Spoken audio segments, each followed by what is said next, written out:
Ganga cassette के माध्यम से आप महासती अनुसुईया का दूसरा भाग सुनने जा रहे हैं। देखिएगा आप, यहां से अनुसुईया ने क्या क्या किया। बड़ी रोचक दास्तान पौराणिक पेशकश आपके सबके सामने पेश है। ध्यान देंगे, गौर करेंगे, हर तरह के लोगों को सुनने के लिए लायक बात है और बढ़िया बात मिलेगी आपको। यहां जब अनुसुईया ने इतना बड़ा कमाल किया तो नारद भगवान के मन में एक बात आ गई कि वाह, ये अनुसुईया तो कमाल कर गई, सतियों में महासती अनुसुईया, उसका नाम सतियों में अग्रगणी हो गया। बहुत खुशी हुई और नारद जी झगड़ा लगाए मेरे देवलोक में पहुंच गए। कहां पहुंचे? पहले कैलाशपुरी में पहुंचते हैं। कैलाशपुरी में पहुंचते हैं और अलग जगा दिए नारायण नारायण नारायण। कैलाश पर उस वक्त शिवशंकर जी नहीं हैं और गिरिजा जी अकेली बैठी हैं। तो नारद जी को देखा, कहा आइए देवर्षि, आइए आइए आइए, क्या बात है? कहा अनुसुईया की जय हो, महासती अनुसुईया की जय हो, महासती अनुसुईया की। गिरिजा जी चौंक गई, क्या रे ये अनुसुईया कौन है? कहा अरे देवी, आप नहीं जानती, तीनों लोग जानता है और अफसोस कि आप नहीं जानती। कि नहीं तो एक कवि ने एक तर्ज दिया कि नारद भगवान जाके चुंगली लगायो रे, चुंगली लगायो। नारद भगवान जाके चुंगली लगायो रे, चुंगली लगायो। नारद भगवान जाके चुंगली लगायो रे, चुंगली लगायो। अरे अनुसुईया वो देवी है, रात और दीनवा का रोक ले देवी, रात और दीनवा का रोक ले देवी, रात और दीनवा का रोक ले देवी। रात और दीनवा के, रात और दीनवा के रोक ले देवी, रोक ले देवी। सतियन में सबसे पहले, सतियन में सबसे पहले नमवा लिखायो रे, नमवा लिखायो। सतियन में सबसे पहले नमवा लिखायो रे, नमवा लिखायो। सतियन में सबसे पहले नमवा लिखायो रे, नमवा लिखायो। भगवान जाके चंद्रा लगायो रे, चंद्रा लगायो। यही बात हो रही है। और गिरिजा कहती हैं कि अरे सतियन में सबसे पहले हम लोग कहाँ गए? कहा हमने कहन की। अरे गिरिजा लिवा के पहुंचती हैं कहाँ? क्षीरसागर में, लक्ष्मी के पास। नारद जी वही बात वहां भी बताए। लक्ष्मी को गुस्सा आ गया, ब्रह्माणी के पास पहुंचे, ब्रह्माणी जी को बताए कि महासती अनुसुईया की जय हो, महासती अनुसुईया की जय हो। नारद भगवान सबसे बताए कि आप लोग देवताओं की पत्नी होके, आप ब्रह्माणी, आप लक्ष्मी, आप गिरिजा जी, सब बेकार। सबसे आगे निकल गई महासती अनुसुईया। अरे बाप रे, 6 महीने की रात और 6 महीने का दिन कर दिया। क्या कहते हो नारद जी? नारद जी कुछ सोच समझ कर बोला कीजिए। कहा देवी नाराज ना होइए, रुष्ट ना होइए, हम जो कह रहे हैं एकदम सही कह रहे हैं। नारायण नारायण। 6 महीने का सूरज, 6 महीने सूरज नहीं निकला और 6 महीने रात का रात रह गई। जरा सोचिए आप। और जालिपा, वो उसकी बहन जिसका पति कोढ़ी था, उसके सतीत्व से उसका कोल ठीक हो गया, अपने आयु बल पे मरेगा। तो ऐसी सती को आज पूरे संसार में अनुसुईया की जय, अनुसुईया की जय, अनुसुईया की जय। नारद जी इतना कह के चले गए। बाबूजी, तीनों देवियां को गुस्सा आ गया कि हम लोगों को रहते हुए एक मृतलोक की साधारण सी नारी और पतिव्रता कहलाए, महासती कहलाए, ये धिक्कार है हमारी जिंदगी को। और जब नारद जी कह के चले गए, शंकर जी कैलाश पर विराजमान हुए। डमरू बज गया भोलेनाथ का, डमरू बज गया। गिरिजा जी के बनाए, आवा आवा आवा, आजा दुल्ही आजा आजा। तो जरा भूख भूख लगी है, कुछ भांग धतूरा कुछ घोट घाट के हमके दे और कुछ खावा जाए। आज त्यूरी चढ़ी है गिरजा माँ की, कहे भोजन ले बा, कहे हाँ, कहे भोजन ले बा, कहे हाँ, कहे अच्छा भोजन देते तो क्या कहती बाबूजी? हाँ सही हो।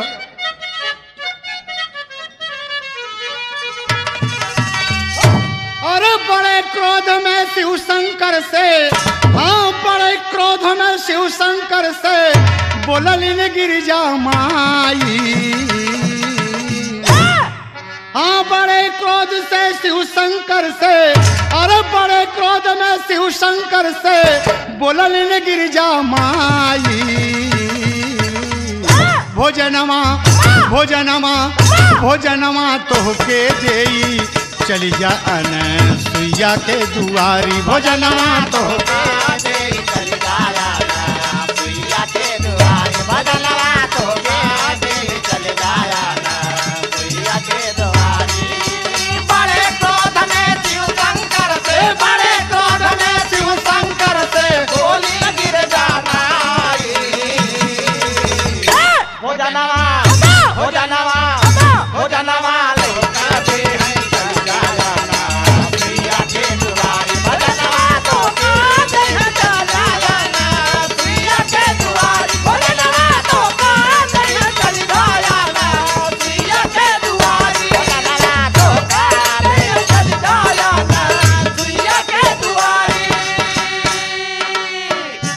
अनुसुईया का नाम ले रही हो, इस तरीके से कह रही हो? अरे देवी उसके सामने लगाओ महासती अनुसुईया। कहे हाँ हाँ हाँ वही भोजन दे तो के चल जाए। अब आज भोजन गिर जाना दे, अब आज से हमसे भोजन न मांगे। तो भोलेनाथ कहा थी एक बात बताओ, हम का जनाला नारद बाबा हिया आइलन। हम का जनाला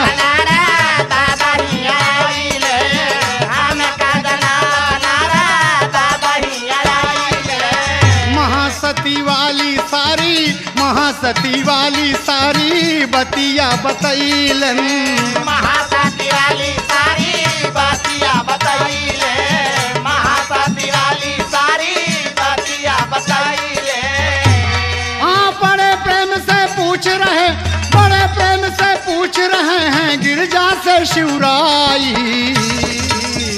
भोजनमा भोजनमा भोजनमा तोहके देई, चली जा अनसुईया के दुआरी। भोजनमा तोहके देई, चली जा अनसुईया के दुआरी। भोजनमा तोहका देई, चली जा अनसुईया के दुआरी।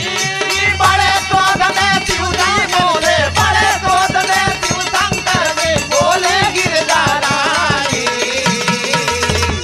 भोजनमा भोजनमा भोजनमा तोहके देई, चली जा अनसुईया के दुआरी। भोजनमा तोहका देई, चली जा अनसुईया के भोजनमा तोहका देई, चली जा अनसुईया के दुआरी। यहाँ ये करिश्मा मचा हुआ है। गिरजा गुस्से में बोल रही हैं बाबूजी, एकदम रुष्ट हैं आज। भोलेनाथ समझ गए, कहा तो भोजन कैसे मिलेगा, भोजन कैसे मिलेगा बताओ ना। अनुसुईया तो महासती अनुसुईया है। कहे जब तक अनुसुईया मृतलोक में जाइए, भोलेनाथ चाहिए मृतलोक में। कहा बोलो देवी बोलो, ये हमार भांग धतूरा गांजा ये सब आप न देबू तो कौन दे? कहे जाके अनुसुईया जी के धर्म डिगावा, जाके अनुसुईया जी के धर्म डिगावा, जाके अनुसुईया जी के धर्म डिगावा। जाके धर्म डिगादा और महासतियन से उनके नमवा कटावा। महासतियन से उनके नमवा कटावा, महासतियन से उनके नमवा कटावा। हाँ सुन के बतिया शिव शंकर जी, सुन के बतिया शिव शंकर जी, सुन के बतिया शिव शंकर जी। हाँ सुन के बतिया शिव शंकर जी आज गए पगलाई। भोजनमा भोजनमा भोजनमा तोहके देई, चल जा अनसुईया के दुआरी भोजनमा तोहके देई चली जाया सुइया के दुआरी भोजनवा तो का देंगे चली जाया सुइया के दुआरी बड़े क्रोध में शिव शंकर से बड़े क्रोध में शिव शंकर से बोली गिरजा भाई भोजनवा भोजनवा भोजनवा तो का देंगे चली जाया सुइया के दुआरी भोजनवा तो का देंगे चली जाया सुइया के दुआरी भोजनवा तो का देंगे चली जाया सुइया के एकदम चल बड़े अरे प्रयागराज इतनी सी बात नहीं हुई दोस्त। भगवान शिव शंकर चकित हो गए कि मैं धर्म डिगाऊं जाकर। अनसुईया के साथ जब तक उसके शरीर से शरीर स्पर्श नहीं होगा उसका धर्म नहीं डिगेगा। ये तुम चाहती हो कि मैं जाके अनसुईया के यहाँ मतलब कुकर्म फानी हम कहे? हाँ, अनसुईया का नाम जब तक अनसुईया का नाम उससे हटेगा नहीं, महासतियों से नाम उसका हटेगा नहीं, हम नहीं मानते।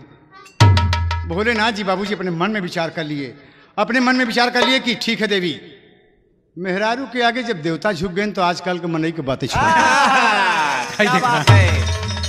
देवता आज वही महासती अनसुईया का धर्म डिगाने के लिए शंकर जी चल दिए बाबूजी।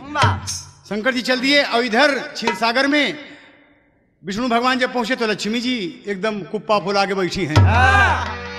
भगवान बोले कि भाई दुनिया खा लिया, हम पालनहार हैं, सबको खिला दिया हमने, जीव जंतु छोटे छोटे जानवर से लेके सबको खिला दिया भोजन, तो आइए हम दोनों प्राणी भी खाएं। कहीं भोजन न मिली, लक्ष्मी बोली भोजन न मिली, जा। अरे क्या बात है? कहे तो के सबका भोजन अनसुईया दे। कहे नारद जी आ रहे का ही वो समझ गए कि बस कौन चुंगलखोर यहाँ पहुंचा। कहे नारद जी आ रहे? कहे हाँ नारद जी आ रहे। नारद जी बताए कि महासती अनसुईया, अनसुईया की जय, अनसुईया की जय। और हम लोग देवमंडल से सुन रहे हैं, देवलोक से सुन रहे हैं कि अनसुईया की जय, अनसुईया की जय, अनसुईया की जय। अनसुईया इतनी बड़ी सती हो गई। विष्णु भगवान कहे कि देवी अनसुईया अनसुईया तुम चिल्ला रही हो, ये अच्छी बात नहीं है, उसके नाम के सामने लगाइए महासती अनसुईया। ये ले, ये और बन गया। वाह वाह वाह। कहे तो भोजन वही दे। कहीं नहीं भोजन दीजिए, कहीं भोजन ना मिले, कहीं के भोजन अगर मिलेगा तो कैसे मिलेगा? कहीं जाके तू अनसुईया के धर्म दिखावा। विष्णु भगवान कहे रे देवी आप कह रही हैं कि अनसुईया का धर्म डिगाई जाके ओकर सती तो नष्ट करी हम? कहे हाँ, अगर ओकर सती तो ना नष्ट होई और ओकर नाम ना मिट जाए दुनिया से तब तक भोजन न मिली। भगवान मान गए कि कोई बात नहीं, मैं अनसुईया का धर्म डिगाने जाऊंगा। और विष्णु भगवान अपने लोक से चल दिए क्षीरसागर से। ब्रह्मानी ब्रह्मा के लगे पहुंची हैं। ब्रह्मानी ब्रह्मा से क्या कह रही हैं? ब्रह्मा जी कहते हैं कि भाई कुछ खाए पिए के दे दे, जितना दुनिया हम बनाए हैं, जो भी सृष्टि की रचना हमने किया है, सबको भोजन मिल गया है तो हमको भी मिलना चाहिए। जाओ। तो बाबूजी ब्रह्मानी क्या कहा थी? एक बात हमके बतावा। कहे हाँ, कहन मृत्यु लोकवा में अनसुईया महतारी, मृत्यु लोकवा में अनसुईया महतारी, मृत्यु लोकवा में अनसुईया महतारी। जाय के धर्मवा हो, जाय के धर्मवा डिगावा ब्रह्मचारी, जाय के धर्मवा डिगावा ब्रह्मचारी, जाय के धर्मवा डिगावा ब्रह्मचारी। ब्रह्मा क्रोध में बोलन लागे, ब्रह्मा क्रोध में बोलन लागे, ब्रह्मा क्रोध में बोलन लागे। हाँ, ब्रह्मा क्रोध में बोलन लागे, कस गई पगलाई। भोजनमा भोजनमा भोजनमा तोहके देई, चली जा अनसुईया के दुआरी। भोजनमा तोहके देई, चली जाया सुइया के दुआरी। भोजनमा तोहका देई, चली जाया सुइया के दुआरी। बड़े क्रोध में शिव शंकर से, बड़े क्रोध में शिव शंकर से बोली गिरजा भाई।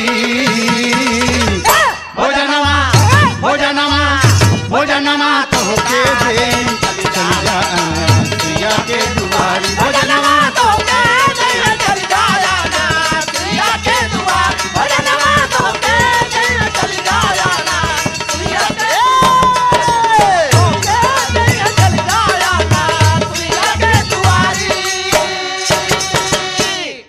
बाप रे, ब्रह्मा जी भी कहे ओके जाके हम धर्म डिगा दें, ओकरे साथे कुकर्म फानी तो जाके धर्म डिगी ओके तो हमके भोजन मिली।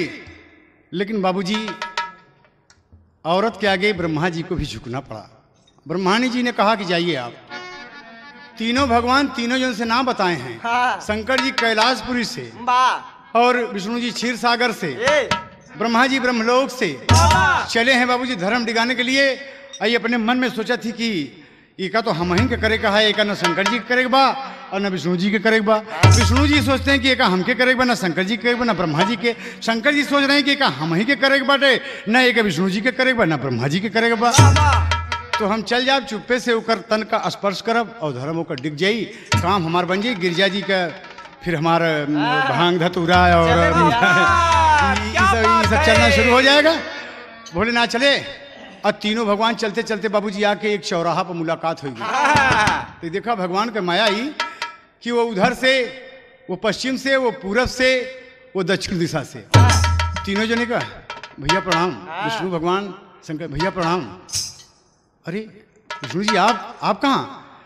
शंकर जी आप कहाँ? ब्रह्मा जी आप कहाँ जा रहे हैं आज? मतलब शंकर जी मुड़ी घुमा ली है कि अब का बताइए हम। विष्णु जी से पूछे, विष्णु जी बताइए आप कहाँ जा रहे हैं? अब देखा ये तीनों जन तो मतलब एकदम उतार हुए हैं कुकर्म पे। और क्या कह रहे हैं बाबूजी? तो विष्णु भगवान से झूठ नहीं बोला गया। विष्णु भगवान कहे कि आप सब झूठ बोलता भैया, लेकिन हम सच बोलते हैं कि हमारे मेहरारू ऋषियान में भोजन नहीं मिलता है। अब भोजन नहीं मिलता बा, वो का नारद जी पहुंच गए, वो लगा दिए चुगली, ले अब कहने कि भोजन नहीं मिलेगा, भोजन नहीं मिलेगा जब तक कि अनसुईया का धर्म न डिगा देगा। अरे शंकर जी कहनी यही मामला तो हमारे यहाँ फंसा बा। ब्रह्मा जी का बोला थे कि यही बात तो हमहू लेके परेशान है भाई, यही धर्म देगे तो कैसे डिगे, वहीं हमहू जाते ही। तो विष्णु भगवान कहें कि बड़ा चोरी किया, आप चुप्पे से चल दिया। शंकर जी कहते कि तू ही का बताई कि हल्ला मार के आया है का? सबके चोरी ना आए है, सबको को मेहरारू भेजे हैं। भी अगर धर्म डिगाने हैं तो चलिए फिर चलो। और तीनों आदमी जब चलते हैं बाबूजी तो अपने मन में विष्णु भगवान तो पीछे में हैं, आगे आगे ब्रह्मा जी विष्णु जी पीछे सबसे पीछे शंकर जी। शंकर जी कहते हैं कि भैया कहें हाँ, कहें कि तीन आदमी एक साथ और औरत एक, वहाँ जाना है और कैसे होगा? कहें चलिए भाई चलिए, जो होगा देखा जाएगा, चलिए क्या किया जाए। औरत से तो मिजाज एकदम खराब है भाई। देखा भाई जी, अनसुईया का धर्म डिगावे, कवि ने अपशगुन कैसे दिया इसमें? अनसुईया का धर्म डिगावे, चली भैले तीनों भगवान, झट से छीक भई बाएं पा, पहला यश गुण भा श्रीमान, सन का सांप मिला रहिया माँ, आचर खोले बाझद खान, काना बाभन स्नान करत बा, काना बाभन स्नान करत बा, तेली कुपाली हे भेटान, सियार आगा काट के निकरा, डगरा लोखरी मिली उतार, कागा बोलई बणरिया ऊपर, कुकुरा बोलई आन का तान। अरे कुटिया के गोइड़े जब पहुँचे, कुटिया के गोइड़े जब पहुँचे, बड़े जोर गदहा चिचियान, कुटिया के गोइड़े जब पहुँचे, बड़े जोर गदहा चिल्लान, कुटिया के गोइड़े जब पहुँचे, बड़े जोर गदहा चिल्लान, बड़े जोर गदहा चिल्लान, भला बड़े जोर गदहा चिल्लान, कुटिया के गोइड़े जब पहुँचे, बड़े जोर गदहा चिल्लान, लमिया के गोइड़े जब पहुँचे, बड़े जोर गदहा चिल्लान। इतना अपशगुन हो गया बाबूजी। सियार आगा काट के निकल गया, डगरा में लखरी उतान, बाभन स्नान करत बतेली कुप्पा लेके भेटान, सनका सांप राह में, बाझी ने औरत आंचर खोले, सूर्यदेव का अर्घ दे बा। ये सब कुटिया के जब नियरे पहुंच गए एकदम, जहां अनसुईया जी की कुटिया है, वहां जब नियरे पहुंचे तो गदहा लगा बिना समय के गदहा लगाए सापन धुन पूरा एकदम। विष्णु भगवान ठमक गए वहीं पर, कहे कि भैया तो कैसे कहीं जाए। भगवान विष्णु मशविरा करते हैं आपस में तीनों देव और कहते हैं कि एक काम करा, कहीं का कहीं मृतलोक में ये रूप में तो पहचाने नहीं लोग हमके, सबके अनसुईया भी पहचान लेगी तो फायदे क्या होगा चलने पे, वो तो हम लोगों को भगवान जान के प्यार करेगी। तो कहें ऐसा कीजिए कि हाँ कहीं की भेष बदल दीजिए। कहें तब कहीं हाथ में कमंडल ले ला और बढ़िया एकदम त्रिपुंड लगा ला, ब्राह्मण का भेष बना ले, लंगोटी मार ले और चल जावा जाए एकदम खाक भभूत रमा के नारायण नारायण करते हुए दरवाजे पे चला जाएगा। तो कहें ई रूप में जलब तो सही हो जाई ना बात। कहें हाँ ये में तो सही रही। कहें हम लोग सन्यासी रहेंगे, अपन सब काम हो के हम लोग चले आएंगे। कहें हाँ हाँ ठीक है। जब भगवान ये विचार कर लिए तो क्या कहते हैं कवि जी लिखे, हम प्रयागराज के खाड़ी तार अरे बा मौके मौके पे बारे बिजेलाल एकदम सही है बेटे। कहे तीनों जन चले, अरे तीनों जन चले, ब्राह्मण भेषिया बनाए के तीनों जन चले। ब्राह्मण भेषिया बना के तीनों जन चले, ब्राह्मण भेषिया बना के तीनों जन चले। तीनों जन चले, हो तीनों जन चले, हो तीनों जन चले, ब्राह्मण भेषिया बना के तीनों जन चले, ब्राह्मण भेषिया बना के तीनों जन चले। हथवा कमंडली है तान पे लंगोटिया, हथवा कमंडली है ताना पे लंगोटिया, हथवा कमंडली है ताना पे लंगोटिया। अरे तान पर भभूति देखा, तान पर भभूति देखा, मांगे गईले रोटिया। ताना पे भभूति देखा मांगे गईले रोटिया, ताना पे भभूति देखा मांगे गईले रोटिया। हाँ दुआरे पे बोले लागे, अरे दुआरे पे बोले लागे, अलख जगाए के तीनों जन चले, ब्राह्मण भेषिया बना के ब्राह्मण भेषिया बना के तीनों जन चले। तीनों जन चले, हो तीनों जन चले, हो तीनों जन चले, ब्राह्मण भेषिया बना के तीनों जन चले, ब्राह्मण भेषिया बना के तीनों जन चले। अलग जगा दिए, नारायण नारायण नारायण, जय हो देवी जय हो देवी जय हो देवी। अनसुईया मैया झट से खोला लीन के मारिया, अनसुईया मैया झट से खोला लीन के वारिया, अनसुईया मैया झट से खोला लीन के वारिया। अरे देखा ली की दुआरे पे तीन गो भिखारिया, देखा लीन की दुआरे पे तीन गो भिखारिया, देखा लीन की दुआरे पे तीन गो भिखारिया। अरे बैठा बैठा बैठा बाबा बोलिन समझाए के तीनों जन चले, ब्राह्मण भेषिया बनाए के तीनों जन चले। ब्राह्मण भेषिया बना के तीनों जन चले, ब्राह्मण भेषिया बना के तीनों जन चले। तीनों जन चले, हो तीनों जन चले, हो तीनों जन चले, ब्राह्मण भेषिया बना के तीनों जन चले, ब्राह्मण भेषिया बना के तीनों जन चले। अनसुईया के महाराज प्रणाम। कहे अखंड सौभाग्यवती बनी रहो। खे बाबा बैठिए ना, आइए आइए बैठिए, क्या चाहिए आपको। कहन कईयो दिन से देवी हमके मिलना भोजनवा, कईयो दिन से देवी हमके मिलना भोजनवा, कईयो दिन से देवी हमके मिलना भोजनवा। अरे खिचड़ी खियाई देती, खिचड़ी खियाई देती, माना मोर कहानवा। खिचड़ी खियाई दे तू माना मोर कहानवा, खिचड़ी खियाई दे तू माना मोर कहानवा।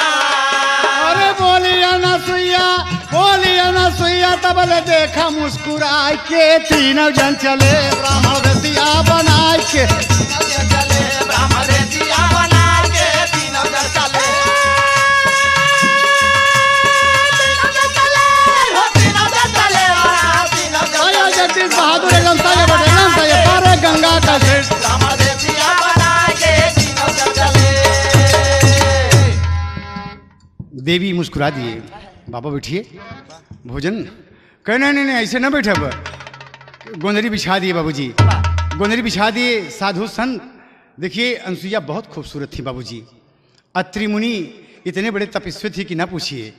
अनसुईया जी गोंदली बिछा दिया कि बाबा बैठिए, कुछ जल जलपान, कहीं की बहुत भूख लगी, एकदम भूख लगी, देवी खाना खिला दे, एकदम खिचड़ी खिला दे जल्दी से बना के, कहे खिचड़ी मिल जाएगी, कहे ना ना ना ना, जब तक आप त्रिबाचा न दें हम ना मानब। भगवान विष्णु कहते कि जब तक त्रिबाचा नहीं दोगी। कहे त्रिबाचा क्या मतलब? कहे कि खिलाने का वादा कीजिए, क्या आप खिलाएंगी, क्या आप खिलाएंगी, क्या आप खिलाएंगी? अनसुईया जी ने कहा कि हाँ बाबा, हाँ बाबा, हाँ हम खिलाएंगे, बैठिए आप। कहें तो एक बात सुन लिया, त्रिबाचा आपने दे दिया, आपको भोजन कराना है? कहें हाँ। कहे पहले हमारी शर्त है। कहे शर्त? कहे हाँ। कहें क्या शर्त है?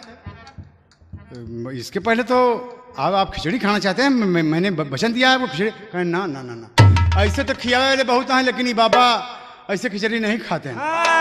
कहे तब? कहे पहले उतारा अपने ताना का चुनारिया, पहले उतारा अपने ताना का चुनारिया, पहले उतारा अपने ताना का चुनारिया। अरे नगन होय के जाय के बनावा तू खिचड़िया, नगन होय के जाय के बनावा तू खिचड़िया, नगन होय के जाय के बनावा तू खिचड़िया। अरे हमहू सबे खाबाई, हमहू सबे खाबाई, खुल्ला खुल्ला तन खाए के तीनों जन चले ब्राह्मण भेसिया, आगे तीनों जन चले ब्राह्मण भेसिया, बना के तीनों जन चले,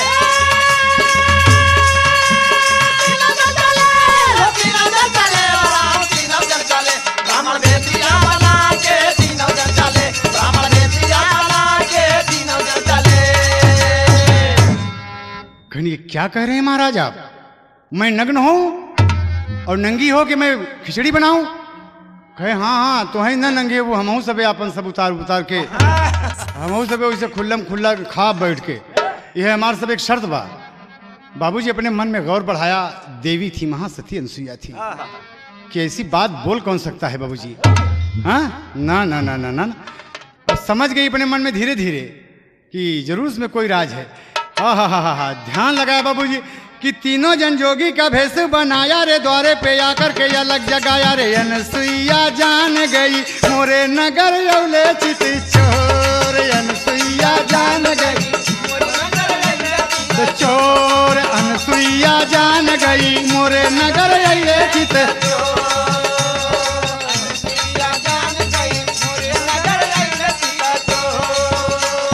तीनों जन जोगी का भेष बनाया रे, द्वारे पे जाके के अलग जगाया रे। तीनों जन जोगी का भेष बनाया रे, द्वारे पे जाके अनसुईया जान गई मोरे नगर अइले चित चोर, अनसुईया जान गई मोरे नगर अइले चित चोर, अनसुईया जान गई मोरे नगर अइले चित चोर। वो समझ गई धीरे धीरे, कहा अच्छा अच्छा हो सकता है कि मेरा अंदाज गलत हो यहाँ, लेकिन एक बात है बाबूजी। इतने में वो कहने लगी कि अच्छा आप बैठिए, अपने उसके पिया तो घर पे नहीं है, त्रिमुनि तो तपस्या में गए हैं बाबूजी, मंदाकिनी नदी के किनारे पर वो भगवान की आराधना में लगे हुए हैं, तपस्या कर रहे हैं, वो तो घर पर भी नहीं हैं। देखिए आज अनसुईया ये औरत थी कि बगैर अपने पति के हुक्म का कुछ करने को तैयार नहीं है। वो अपने मन में सोचने लगी कि ये मेरा तन या तो मेरा पति देखे, या तो पैदा करने वाला भगवान देखे, मेरे माँ बाप देखें, इसके सिवा मेरे तन को, और इस अवस्था में तो मेरे पति के सिवा कोई देख ही नहीं सकता। अगर कोई दूसरा देखता तो मेरा सतीत्व नष्ट हो जाता है, जरूर इसमें कोई राज है। वो पहुंची बाबूजी दीवार पर कोई तो था, खरिया मिट्टी उठाया, खरिया मिट्टी लिया बाबूजी, दीवार पर अत्रिमुनि की फोटो बनाया, चित्र बना दिया और अपने स्वामी से कह रही है। अपने स्वामी से जब फोटो बना लिया महामुनि का चित्र, तब हाथ जोड़ के प्रणाम किया और फोटो बाबूजी देखिए ये समय था, ये मेरे देश की नारी थी कि दीवार का चित्र हंस दिया कि क्या बात है देवी, मुझे कैसे याद किया? कहा प्रभु दरवाजे पर 3 भिखारी आए हैं, भोजन करना चाहते हैं, खिचड़ी खाना चाहते हैं और मुझसे त्रिबाचा ले लिए, और मैंने त्रिबाचा जब दे दिया तो कहते हैं कि अपना वस्त्र उतार दो। अब बताइए स्वामी, मैं आपकी पत्नी हूँ, आप चाहे मुझे जिस हालत में रखें, लाख धन्यवाद है। भगवान के सिवा, आपके सिवा इस तन को देखने वाला, जरा सोचिए ना आप। ओहो, अरे देवी, कहे हाँ, कहे बड़ा अच्छा समय है। फोटो हंस के बोला कि देवी तू धन्य है, तेरी तकदीर धन्य है। बारे अनसुईया, मैं गर्व के साथ कह सकता हूं कि अनसुईया जैसी पत्नी ईश्वर करे सबको मिले। तुम मेरे भारत भूमि की गरिमा हो अनसुईया।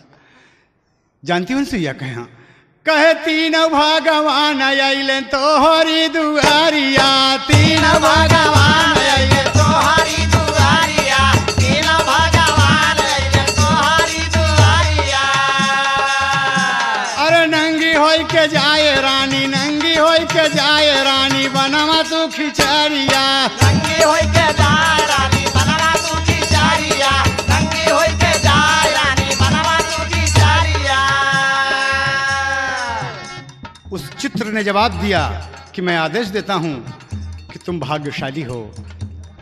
आज हमारे दरवाजे पर मैं नहीं हूं, तीनों भगवान आ गए हैं खाना खाने के लिए, भोजन करने के लिए। जाओ शौक से बनाओ, तीनों भगवान हैं। खैर स्वामी, मैं तो कुछ आपके चरणों की कृपा से मैं तो जान गई थी, लेकिन मेरे मन में एक शंका थी, इसीलिए आपसे मैं पूछने के लिए कि बिना आपके आज्ञा के मैं ये सब काम कैसे कर सकती हूँ। अनसुईया कही आवा बाबा, आवा आवा बाबा बैठा। और तबले चित्र कहा कि अनसुईये, मैं जहाँ पूजा करता हूँ वेदी पे कमंडल में पानी है, कुछ है, उसे उठाकर मेरा स्मरण करके भगवान का स्मरण करना और मेरा स्मरण करके तीनों जन के ऊपर छिचकार दा। बस देखा कमाल तू कैसे हो जाता, फिर अपन काम तू करा और हम यहाँ अपन काम करते हैं। अनसुईया बाबूजी आई वहां पर, कमंडल हाथ में उठा लिया, कुछ है उसमें। नंगे होई के जाए बनवा रानी तू खिचड़िया, नंगे होई के जाए बनवा रानी तू खिचड़िया। अरे बोला या ना सुइया बाबा, बोला या ना सुइया, तब कमंडल के उठाई के तीनों जन चले। देसिया बना के तीनों जन चले, ब्राह्मण देसिया बना के तीनों जन चले, ब्राह्मण देसिया बना के तीनों जन, ब्राह्मण देसिया बना के अरे जिया प्रदेश है बेटे, देसिया बना के तीनों जन चले, ब्राह्मण देसिया बना के तीनों जन चले। कमंडल उठा लिया है, अपने पति का आज्ञा पाई, जिसे कहा गया दोस्त केहू को बल पाए तब सुग्रीव अखाड़े है। अनसुईया एकदम मस्त है कि अरे बाप रे, अब भगवान हमारे द्वारे पे आ गए, नहीं भगवान हमारे, हम धन्य भाग है, हमारा धन्य भाग है, मैं कितनी भाग्यशाली हूँ। कमंडल उठा के गए, कमंडल लिया है, छिपाया है बाबूजी पीछे पीछे की तरफ। विष्णु भगवान सबसे बोली बैठा बैठा बैठा। भगवान ब्रह्मा जी के खोदा थी, ब्रह्मा जी के चुटकी काटे, अब ब्रह्मा जी शंकर जी की चुटकी काटे। विष्णु जी कहें का बात है भैया, का बात है? कहे कि समझा कहे हाँ, कहें कि कमंडल उठा बा कोनो खतरा बा, है कमंडल उठा बा कोनो खतरा है भैया, हमका लगा थे मैं कुशा बा, ये पूजा की वेदी पर से उठा है और अत्रि महामुनि अत्रि जी के मतलब वेदी से। कहें तो कहे कि हमार राय माना तो अबई भल ब खसक दे से चला फूटा यहाँ से चला। कहे नहीं अब आई जौन होई होई तो बिना भूख लागे बिना खाए। वो है बाबूजी कई के विचार मैया सोचे मन मझारी, और कमंडल का पानी तीनों जन पे छिचकारी।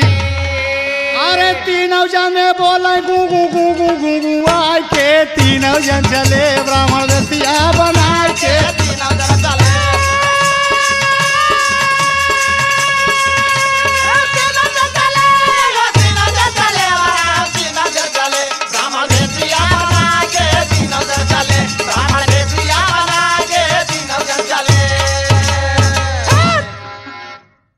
अरे बाप रे, कमंडल का पानी जैसे ही ओके जल का जैसे ही स्पर्श हुआ बाबूजी, तीनों देवता के शरीर से तीनों देवता बाबूजी एकदम बच्चा बन गए। बाबा एकदम बच्चा बन गए, 6 महीना का लड़का हो गया, गूं गूं गूं गूं गूं।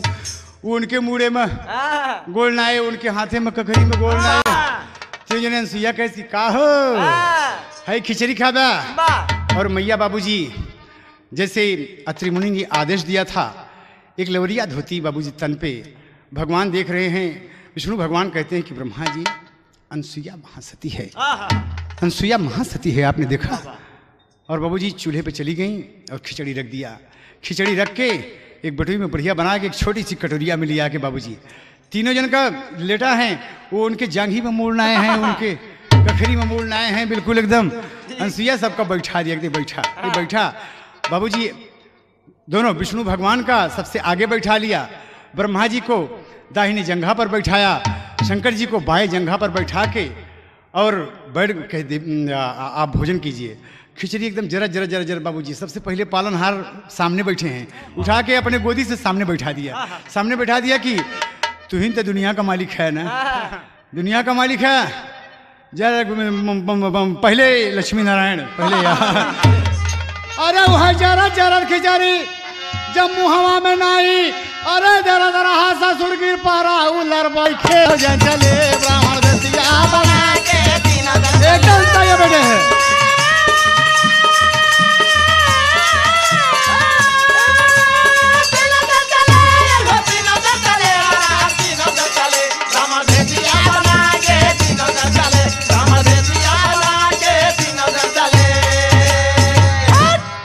जल्दी से खिचड़ी उठा के हाथ से मुंह में विष्णु जी के डाली। बाबूजी जरत रहा दूध चावल, वह गिर गया, एकदम गिर गया।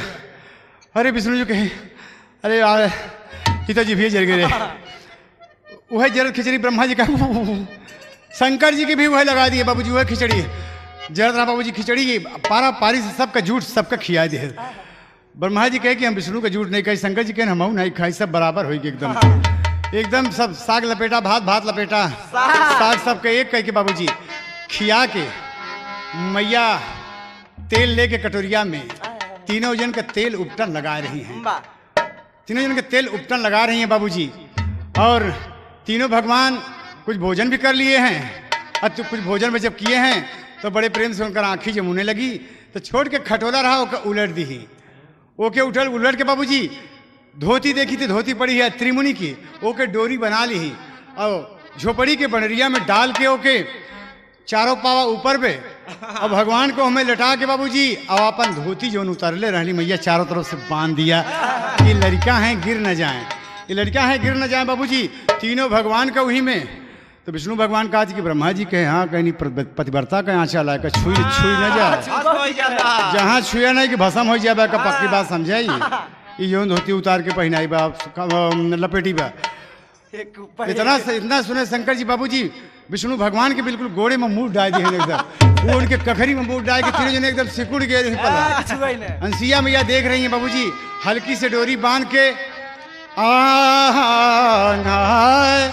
अरे मन ही मन लोरी अरे गाई रही, हाँ मन ही मन लोरी अरे गाई रही हो अनसुईया मैया झूलना झुलाए रही हो अनसुईया मैया झूलना झुलाए रही हो अनसुईया मैया झूलना झुलाए रही हो अनसुईया मैया झूलना। मन ही मन लोरी गाय रही हो, मन ही मन लोरी गाय रही हो अनसुईया मैया झूलना झुलाए रही हो अनसुईया मैया झूलना झुलाए रही हो अनसुईया मैया झूलना। तनवा पे सोहेला, तनवा पे सोहेला दूसर चुनरिया, तनवा पे सोहेला दूसर चुनरिया, तनवा पे सोहेला दूसर चुनरिया। अरे तीनों जन का मन में है, तीनों जन के मन में मनाए रही हो अनसुईया मैया झूलना झुलाए रही हो अनसुईया मैया झूलना झुलाए रही हो अनसुईया मैया झूलना झुलाए रही है। मन ही मन लोरी गाय रही है, मन ही मन लोरी गाय रही है अनसुईया मैया झूलना झुलाए रही है अनसुईया मैया झूलना झुलाए रही है अनसुईया मैया झूलना। ये तो नहीं ना बाबूजी, फिर उतार लिया, फिर सबका सेवा किया। हाय हाय हाय हाय, माँ की ममता पेश कर दिया बाबूजी। वारे अत्रिमुनि अनसुईया भगवान के सामने ममता उड़ेल कर रख दिया बाबूजी, उठा के बैठा के। हाय आंख तो सबकी कजरारी है, कजरारे नैना तो है ही है बाबूजी, हाय, हाय, हाय। लेकिन पुनी पुनी लावे आँखी में कजरावा, पुनी पुनी लावे आँखी में कजरावा, पुनी पुनी लावे आँखी में कजरावा। काजल लगा दिया कि रोवा जी, विष्णु भगवान रोवे लगे, डहका बह गया, आंसू जो गिर गए, अपने आंचल से माता जी पहुँच दी, अब फिर से काजल लगा दी, फिर से कहती कि रोवा जी एकदम सही जगह पे पहुँचा है। खाला पुनी पुनी लावे जी आँख में कजरावा, पुनी पुनी लावे आँख में कजरावा। अरे सबके घुमावे, बाबा अरे कुटिया माई अपने घुमाए रही हो, अनसुईया मैया झूलना झुलाए रही हो अनसुईया मैया झुलाना, झुलाए रही हो अनसुईया मैया झुलाना, झुलाए रही हो। मन ही मन लोरी गाय रही है, मन ही मन लोरी गाय रही है, अनसुईया मैया झुलाना, झुलाए रही है अनसुईया मैया झुलाना, झुलाए रही है अनसुईया मैया झुलाना। खूब घुमा रही है बाबूजी, पूरे कुटिया पवित्र कर रही है अपन कि भगवान ये हमारी कुटिया आज पवित्र हो गई। अरे नाथ, हमारे स्वामी तपस्या में आप आके मेरे दरवाजे पर भगवान दर्शन दिए प्रभु। मैं कितनी भाग्यशाली हूँ कि आपके सामने प्रभु मैं ममता विहीन माँ हूँ। भगवान कोई कमी हो तो क्षमा कीजिएगा। अनसुईया इधर बाबूजी भगवान का खिदमत कर रही है, भगवान का खिदमत कर ही रही है बाबूजी। तब तक नारद जी देवलोक में पहुंच गए, तीनों देवी विचार करके गए। तीनों देवी अपने मन में विचार कहीं कि शंकर जी कहाँ गए, कहीं ब्रह्मा जी कहाँ गए, कहीं विष्णु जी कहाँ गए। तो लक्ष्मी जी बोली कि तुझसे झूठ न बोलो, अनसुईया का धर्म डिगा, कहन वहीं में रहूँ कहाँ है, कहन नहीं तो रहूँ वहीं कहाँ है। तीनों देवी जी बताई कहें कि बहुत देर होगा ना लौटे, का बात है बतावा ना, का बात है। तब तक नारद जी बाबूजी पहुंच गए। नारायण नारायण नारायण। अरे हे देवी, तू लोग देवता को पत्नी हो कि इतना तुच्छ काम करबू ना जानते रहे हम। अरे अनसुईया का धर्म डिगावे मेरे भेज दी हुआ, और भगवान हुआ धर्म डिगावे में फंस गए, एकदम धर्म डिगा दी अनसुईया का, और लौट के अब नहीं है ना, अनसुईया आने नहीं देगी। देखिए नारद जी क्या बोल रहे हैं और देवियाँ क्या समझ रही हैं, किस रूप में भगवान उनके पास खेल रहे हैं। नारद जी कहते हैं कि अनसुईया के यहाँ से वापस नहीं आएंगे, अनसुईया आने नहीं देंगे उनको। और तोरे सब में हिम्मत हो, अब अगर अपने आप का सती बनत हुआ तो जाके लिया ला अपन मन से धू, जाके लिया ला अपन मरद। तीनों देवी विचार किया बाबूजी, तीनों देवी विचार कर लिया, और विचार करने के बाद क्या कहते हैं बाबू, कहीं चले कहीं हाँ, वह मन में कई के विचार, अरे मन में कई के विचार, अरे सब क्यों करता करार, धैली हलिनी डगरिया तीनों जनी, धैली हलिनी डगरिया तीनों जनी, धैली हलिनी डगरिया तीनों जनी, धैली हलिनी डगरिया तीनों जनी, धैली हलिनी डगरिया तीनों जनी, धैली हलिनी डगरिया तीनों जनी। बाहर पूरा बयार, बाहर पूरा बयार, ली चुनरी समा सरस सर कलया चरिया तीनों जनी,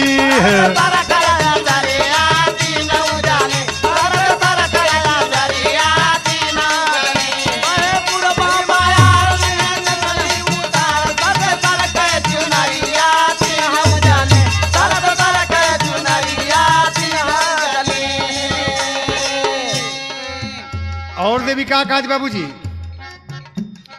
कहती क्या है, हाँ वो कर रही हैं विचार, जाती हैं बाबूजी। तीनों कई के विचार, तीनों कई के विचार, जाके पहुँचन दुआर, खुटा काम आई के मरिया तीनों जनी,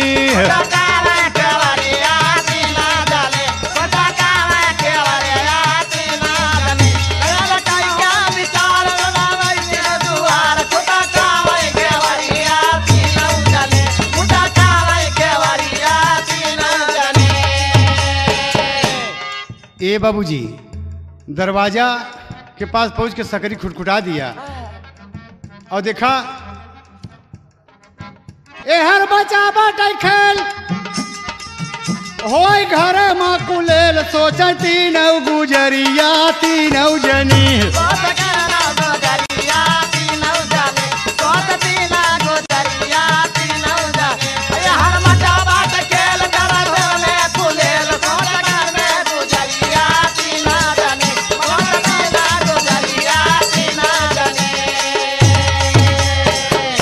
इतनी बात नहीं हुई बाबूजी कहे खोल दरवाजा खोल अनसुईया। क्रोध में लक्ष्मी जी बोली बाबूजी। लक्ष्मी जी कहाँ लगी ललकार, लक्ष्मी कहाँ लगी ललकार, अरे अनसुईया जल्दी खोल के मार देती रथक्कर मैया माँ चली, अरे बार हम मामी के मुड़े का बिना मैया माँ तीरा तकारा मैया माँ चली।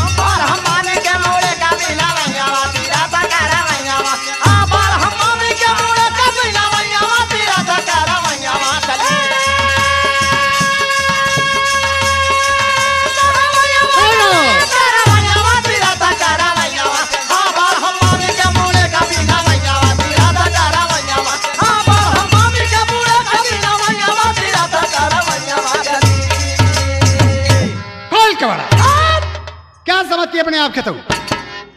और बाबूजी यहर से अनसुईया अपने कुटिया में लेटी हैं और तीनों भगवान का अपने ऊपर बैठा लिए हैं बाबूजी। क्यों उनके हाथे में बैठा है, क्यों उनके पेटे में बैठा बा, और सबको खिला खिला के बाबूजी प्यार दुलार करके मुंह चूम रही हैं। कोनो तकलीफ तो ना बा, कोनो तकलीफ तो ना बा। तब तक बाबूजी लक्ष्मी जी से उससे बोल रही हैं कि अरे तू पेटे पे कभी से बैठा है हमरे ना, तनी के इन्हों को बैठे दे, इन्हों को बैठे दे। पारी पारा सबसे जब बोल रही बाबूजी देवियन का सुन के हालत खराब हो गई। लक्ष्मी ब्रह्मानी सब ये सब शक का शिकार हो गई। देखिए इनको संदेह हो गया कि अरे बाप रे हम अपने मन से तो सही थोड़ा ना कहे कि सही से में एकदम ये तो गड़बड़ हो गया। अनसुईया कहे कि तनी के पेटे पे इनका बैठे देता, तनी कि तू हमरे जांग पर से उतर जा तो तनी इनका आवे देता। यही सब बोल रहे बाबूजी। तीनों देवी गर्म हो गई, एकदम मिजाज गर्म। लक्ष्मी का कहीं कॉल के वाला अनसुईया कहे तनी कि तू उतरा तो देखिए इतना दिन के बाद हमारे मूड़े का बार बिने वाला के है। ये कहा थी कि बार हम मामी के मूड़े का बिन वही हुआ। अरे हमारे मूड़े का बार एक एक बाल हमारे मूड़े का बिन नहीं के आ भैया देखा था। विष्णु भगवान कहे कि बैठा देते जन कहूँ। विष्णु भगवान का कहे, विष्णु भगवान से बोले, विष्णु भगवान बोले भैया कहीं कहा कहीं समझा था कहना कहन हेरवा छूट है ये खोजे वाले आए यहाँ कि हम लोग गए कहाँ। अब बोला कहे कि बहुत अपशब्द में लक्ष्मी बोली कहे हाँ। दरवाजा बाबूजी अनसुईया जी आज थोड़ा क्रोध में हो गई। उनके सतीत्व को कोई ललकार दिया, दरवाजा खोल के खड़ी हो गई। कौन है आप सब? कहे आप। कहा मैं अनसुईया हूं।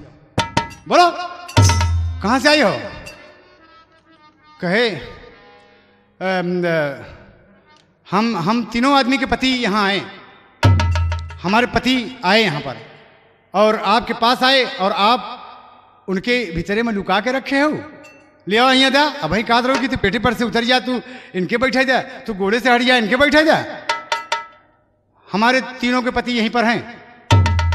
कहे ओ अच्छा आप सब अपन अपन पति खोजे आए हैं।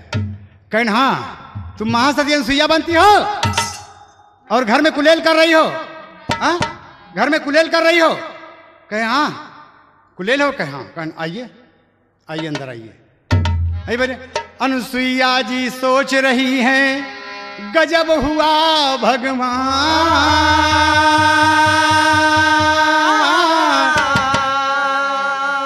दुनिया में सबसे भाग्यशाली मैं सबसे बड़ी धनवान।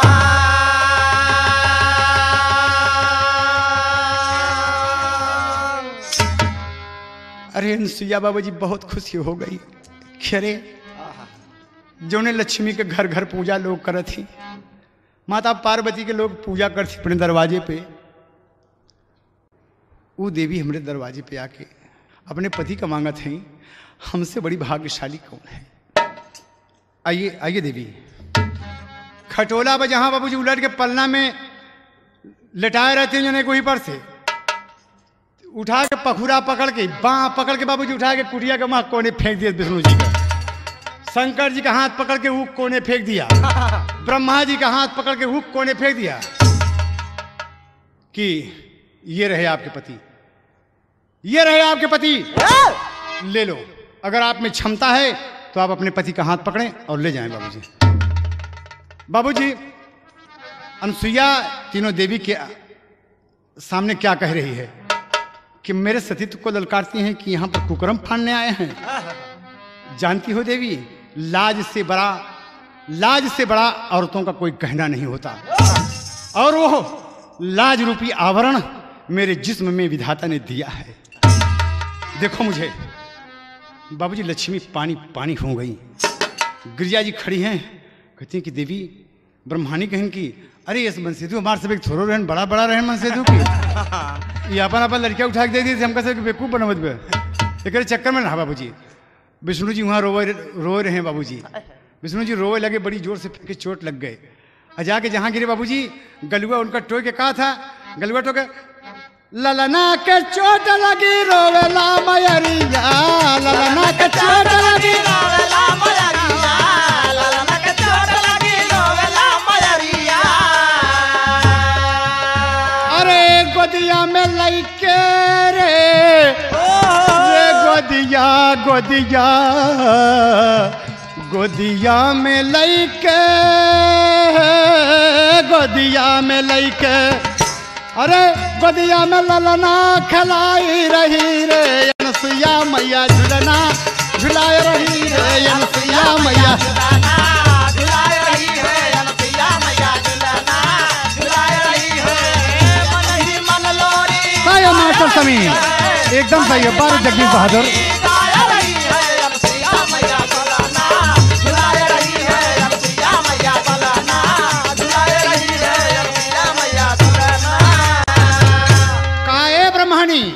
विष्णु जी को चोट आ गई है, लेटो और सुनो। आप करें कि हमरे मर्द का फंसा के हम अपने घर में रखे ही, खबरदार ऐसा कभी मत बोलना।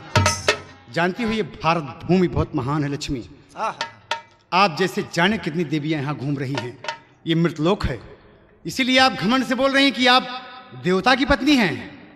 जानते हैं आप हमेशा भगवान भक्तों के बस में रहा करते हैं, हमेशा भगवान भक्तों के बस में रहा करते हैं। और सुन लो मेरी बात, इतनी बात कह रही बाबूजी, तबले फेंक दिया और कहा कि हमारे सतीत्व को आपने ललकारा।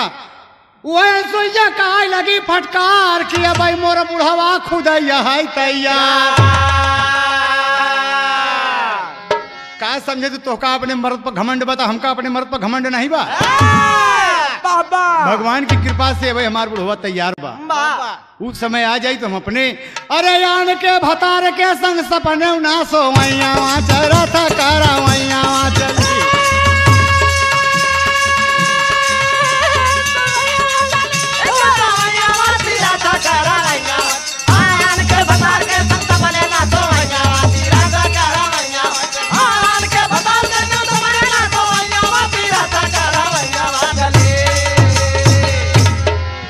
धिक्कार है देवी, मेरा बुढ़ा खुद तैयार है भी, और आन के भतार के संग तोहरे मर्द के साथे हम सो। धिक्कार है मेरी जिंदगी के। हजार विष्णु हमारे सामने खड़े हों, हजार ब्रह्मा मेरे सामने खड़े हों, हजार शंकर हमारे सामने खड़े हों तो मैं ठुकरा दूंगी, इसलिए कि मेरा भगवान मेरे पास मौजूद है देवी। आइए मैं दिखाती हूँ आपको। चित्र दिखाया बाबूजी की, देखा देखा देखा आपने ये, और प्रणाम किया जब चित्र को, चित्र हंस दिया बाबूजी और हाथ जोड़ के त्रिमुनि कहते हैं कि देवी तुम धन्य हो। जानते हो भगवान की पत्नियां भी यहाँ आ गई हैं, कहा नाथ खड़ी हैं, देख लीजिए इन्हें। खानसिया तूने इतना दुलारा कि मैं यहाँ से देख रहा हूँ, मुझे बड़ा आनंद आ रहा है कि हमारी देवी आज वो संपदा पा गई जो बिरले नारियां पाएंगी, कभी पाएं या ना पाएं। कहा नाथ ये सब आपका आशीर्वाद है। तीनों देवी लज्जित हो गई। कहा माता अनसुईया जी, हम सब आपसे क्षमा प्रार्थी हैं। हम लोग समझे कि आप ये भूल गई कि आपके पति मेरे पास कैसे हैं। जरा सोचिए, कहते हैं कि नंगी होकर खिचड़ी बनाओ, तो आप जानती हैं ना कि ये तन उसके पति के अलावा जो देखेगा, भगवान तो देखा ही है, अगर पति के अलावा कोई देखता है तो उसका धर्म नष्ट हो गया। कहे अपने पति की आज्ञा से हम ये सब कुछ काम किए। और वही बोलती है बाबूजी कि आइए आइए। तीनों देवता को बैठा दिए सामने और कैसे कि अपन अपन पति ले लाया। वाह वाह तीनों देवता का एक रूप, वाह एक शकल के तीन लड़कियां, और तीनों जने बाबूजी अपने अपनी दुल्हनी के टुकुर टुकुर देखा। अरे बाप रे, देखा खिलौना हो गए, पति नहीं खिलौना हो गए। कहा आपने अपना पति लक्ष्मी जी गई बाबूजी की विष्णु जी का सबसे पहले उठाई और सबसे पहले बाबूजी ब्रह्मा जी का हाथ, ब्रह्मा जी की तरफ हाथ लगाए। ब्रह्मा जी हाथ सिकुड़ जाए कि हम तो जठौत लागे। अरे बाप रे बड़ा गड़बड़ हो जाई। गिरजा गई, ब्रह्मा जी को उन्होंने हाथ लगाई और तब तक लक्ष्मी जी जाके बाबूजी शंकर जी के हाथ लगावा थी। शंकर जी कहें कि बड़ा गजब हो जाई भैया। विष्णु कहें कि हमका का करे के बटे, तोहरे धर्म नष्ट होई, हमा आए रहा धर्म बिगाड़े सब ही नाश होई। यही मेहरारू सब लीप पोत दे कसम सब सारा मामला गड़बड़ हो गया बाबूजी। अनसुईया खड़ी है बाबूजी और देख देख के हंस दिया। कहा गजब की हूँ बहिनी, अरे गजब की हूँ बहिनी, चिन्हू ना भतार हो गजब की हूँ बहिनी।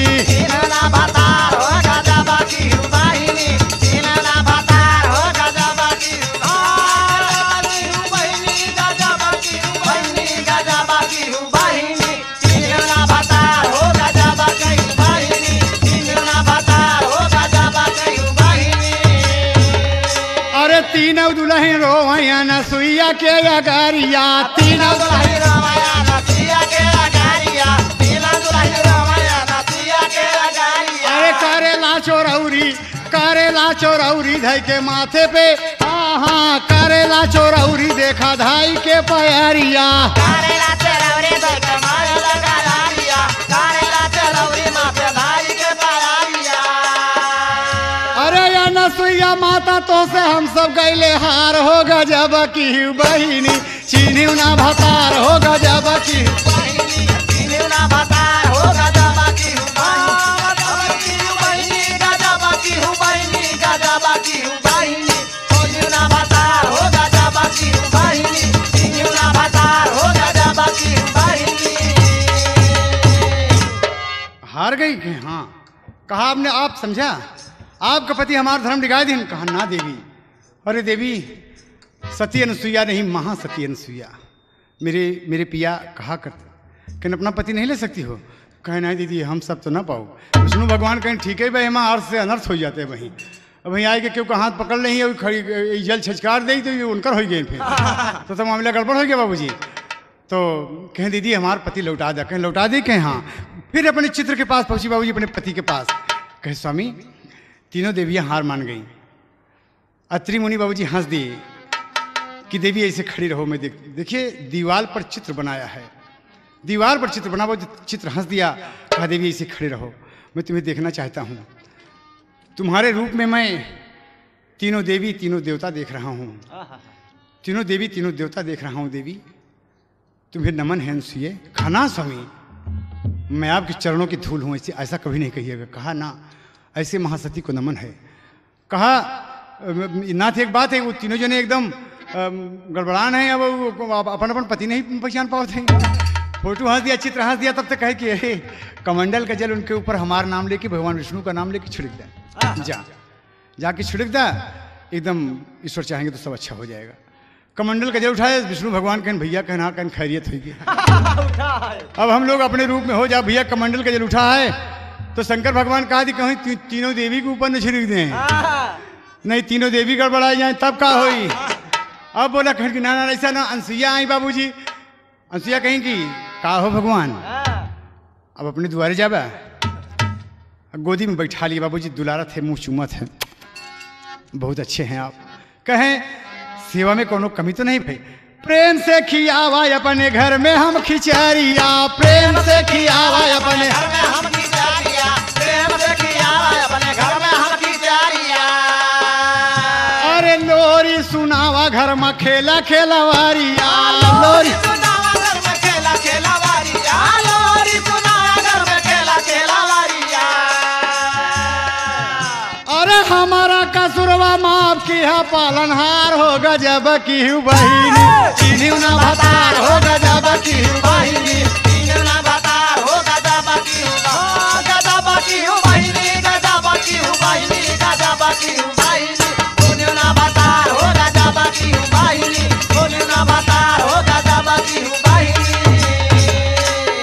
अरे बाप रे गजब हो गया। उठा के जल बाबूजी, ओम नमो भगवते वासुदेवाय। जरा देखिए आप, ये 12 अक्षर में 12 अक्षर में कितना बड़ा गुण है बाबूजी। हम आज भूल जाते हैं। क्या अनसुईया जैसी नारी से नसीहत ले सकते हैं आज जमाने में? शताब्दी बदल गई बाबूजी। क्या हम लेंगे कि ऐसी ऐसी नारियां हुई हैं कि आज अपने पति के प्रति कितना समर्पित हैं, कितनी सम्मान भावना से, कि पति नहीं है फिर भी आज्ञा ले रही हैं चित्र बना के। और आज जमाना बा, अगर पति सऊदिया अरब में बा तो यहाँ पता लगत बा कि गंगा नहाए चल दी है। मार्केट करे औरत गई है, मार्केटिंग में गई है मेम साहब। तो सोचा पति देव ऑफिस में बैठे हैं, मेहरारू सब्जी खरीदत बाटे, दूधहा दूध देत बाटे, तई के दूधवा और दे देवा करा दे। कहन का बोला था बताओ। पति से कोई आज्ञा नहीं है बाबूजी यहाँ, और खुलेआम बात कर रही हैं अनसुईया। एक भी बात हमारी माँ, बहन, बहू, बेटियों को इस गीत से नसीहत लेना चाहिए। गंगा कैसेट के माध्यम से आप जब ये सीडी सुनेंगे तो आपको अच्छा लगेगा। परिवार के साथ आप बैठेंगे, इतना आनंद मिलेगा आपको। और आप याद करेंगे कि एक छोटा मोटा गायक कलाकार हैदर अली जुगनू इलाहाबाद का, ये अपने साथियों के साथ मिलकर महासती अनसुईया का कितना बढ़िया चित्रण किया। आपको लगेगा। कोई शिकायत हो तो मेरे पास खबर दीजिएगा। आप गंगा कैसेट में देखिए, आप भगवान का ऊपर 12 अक्षर मंत्र का जाप करके ओम नमो भगवते वासुदेवाय, पति जी को नमन करके बाबूजी जल छिड़कार दिया बाबूजी। अरे जल छिचकारा जैसे नाम लेके पति का, तीनों देवता तबले भय न बड़ा वार हो गजब की बहिनी, न भतार हो गजब की बहिनी, न भतार हो गजब की हो।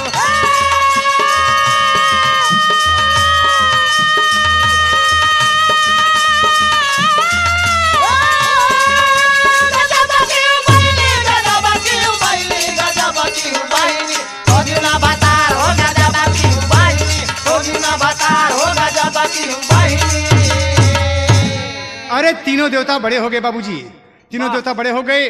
और ब्राह्मण के रूप में वह कमंडली है, वह लंगोटी पहरे। भगवान विष्णु लक्ष्मी के आगे खड़ा है, कहन कस अनसुईया के ऊपर बिगड़ गई कि अनसुईया ये सब कैसे, ये धनदूषण महाराज है कहाँ से, ये हमान ना हो, ये हमान ना हो, हम नहीं जानते ये सब कैसे हैं। सबका रूप बदला, उसी रूप में उसने बच्चा बनाया था बाबूजी। और तब तक बाबूजी कहे देवी हम जान गए ये आपके पति हैं। अनसुईया हाथ जोड़ के खड़ी हुई, कहा देवता आप अपने रूप में आइए। कहने हम कैसे रूप बनाए, हमें क्या समझती हैं आप? कह ना ना ना मेरे पति देव ने कहा है, मैं भी जान गई। और जब आए थे आपने हम उसको नग्न होने के लिए कहा था कि मैं भी खुल्लम खुल्ला नंगा होके खाऊंगा और तुम भी नंगी होके भोजन बनाओ। तभी हमको शक हो गया। नाथ अपने मन में सोचा था कि तीनों जन जोगी का भेष बनाया रे, तीनों जन जोगी का भेष बनाया रे, द्वारे पे जाकर के अलग जगाया रे। अनसुईया जान गई मोरे नगर अइले चित्र चोर, अनसुईया जान गई मोरे नगर अइले चित्र चोर, अनसुईया जान गई, अनसुईया जान गई मोरे नगर अइले चित्र चोर, अनसुईया जान गई मोरे नगर अइले चित्र चोर, अनसुईया जान गई मोरे नगर अइले चित्र चोर। बाबूजी भगवान अपने रूप में आ गए। जिससे विष्णु जी चक्र सुदर्शन धारी गदाधारी खड़े हो गए। शंकर जी डमरू लिए बाबूजी, माथे पे गंगा, सर पे जटा में गंगा धार, डमरू त्रिशूल लिए। ब्रह्मा जी चार मोड़ के खड़े हो गए, हाथ जोड़ के तीनों देवी तीनों देवता खड़े हैं बाबूजी, एक लाइन से खड़े हैं। अनसुईया एकदम शर्मा गई बाबूजी, बैठना चाहती हैं, जैसे बैठना चाहती थी अनसुईया तीनों भगवान का पाँव छूना चाहती थी। भगवान ऐसे उठा लिया कि ना देवी, नहीं देवी, नहीं देवी, तुम्हारे चरणों में नमन है देवी, तुम जैसी सती पर मुझे भगवान को गर्व है। अनसुईया देवी तुम मुझसे मांगो, तुम, मैं आपके ऊपर प्रसन्न हूँ। लक्ष्मी कहीं कि हाँ हाँ मांग ले, चाहिए मांग ले। तीनों देवता कह रहे कि मांगो देवी, जो मांगोगी तुम्हें मिलेगा। कि भगवान हम तो आपके आने से हम तो सब कुछ हमको मिल गया, सारी संपत्ति मिल गई प्रभु, जहाँ आप आ गए क्या चाहिए दुनिया में। मेरे पास अच्छी खासी झोपड़ी है, मेरे लिए यही महल है, यही मेरे लिए क्षीर सागर है, यही मेरे लिए स्वर्ग है, मेरे पिया का चरण है वहाँ, जहाँ देखिए ना वेदी के ऊपर मेरे पिया का चरण है, यहीं बगल में। मैं इसे स्वर्ग समझ के यहाँ बैठती हूँ स्वामी, यहाँ मेरे पिया बैठते हैं। और बाबूजी अनसुईया तुरंत चित्र के पास पहुंची हुई थी दीवार पे, कहा स्वामी कहे हाँ, कहे तीनों भगवान बहुत प्रसन्न हैं और कहते हैं कि अनसुईया कुछ मांग लो। तो फोटो हंस दिया, कहा हाँ देवी क्या मांगना चाहती हो, तो मांगो ना, जो मांग लो, भगवान तुम्हारे दरवाजे पर खड़े हैं। कहा बताइए स्वामी बिना आपकी आज्ञा के मैं क्या मांगूँ। कहा कहे अनसुईया देखो हमारे पास जब तब सब कुछ है, स्वर्ग भी है, सब कुछ है, तुम जैसी खूबसूरत नारी पाके, पतिव्रता महासती पाके मैं धन्य हूँ। कहे तब कहे हमारे पास सब कुछ है अनसुईया, हमरे तोहरे दोनों जन के लड़का ना है, और तू तीनों भगवान का लड़का के रूप में खिलाऊ। बहुत अच्छा लगा हमको कि भगवान ने हमको सब कुछ दिया, हमारे गोदी में बच्चा नहीं दिया, हम पुत्र विहीन रह गए। अनसुईया अनसुईया तीनों भगवान से कह दो कि आप तीनों भगवान को हम बच्चे के रूप में खिलाया है, आप तीनों भगवान हमारे पुत्र होके हमारी गोदी से अवतार ले। अनसुईया रोने लगी बाबूजी, चित्र को शीश झुकाया और आकर भगवान के सामने खड़ी हो गई। कहा नाथ ईश्वर ने मुझे सब कुछ दिया है, कहा मांगो अनसुईया। अनसुईया कहे लगी ललकार, अनसुईया कहे लगी ललकार, अरे अगर तू प्रसन्न है करतार तो कौने दिना धार मोर दूधे का पियवैया रता करवैया चली।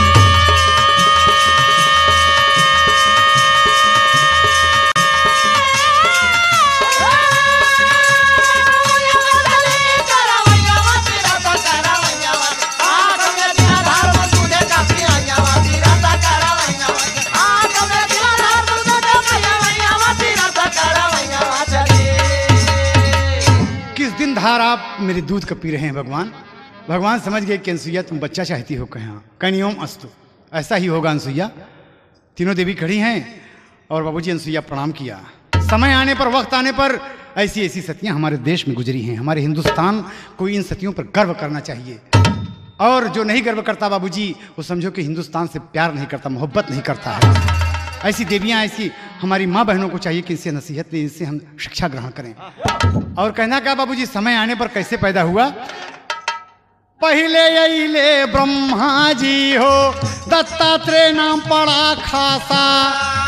ब्रह्मा जी आए और इनका नाम पड़ा दत्तात्रेय मुनि। और दूसरे शिव जी गर्भ में आए, अरे पैदा भय ऋषि दुर्वासा। विष्णु जी तीसरा बनी आए, विष्णु चंद्रमा बन कर आए, जगत में करते प्रकाशा।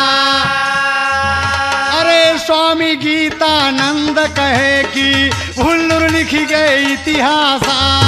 स्वामी गीतानंद कहे कि हुल्लुर लिखी गई इतिहासा। स्वामी गीतानंद कहे कि हुल्लुर लिखी गई इतिहासा।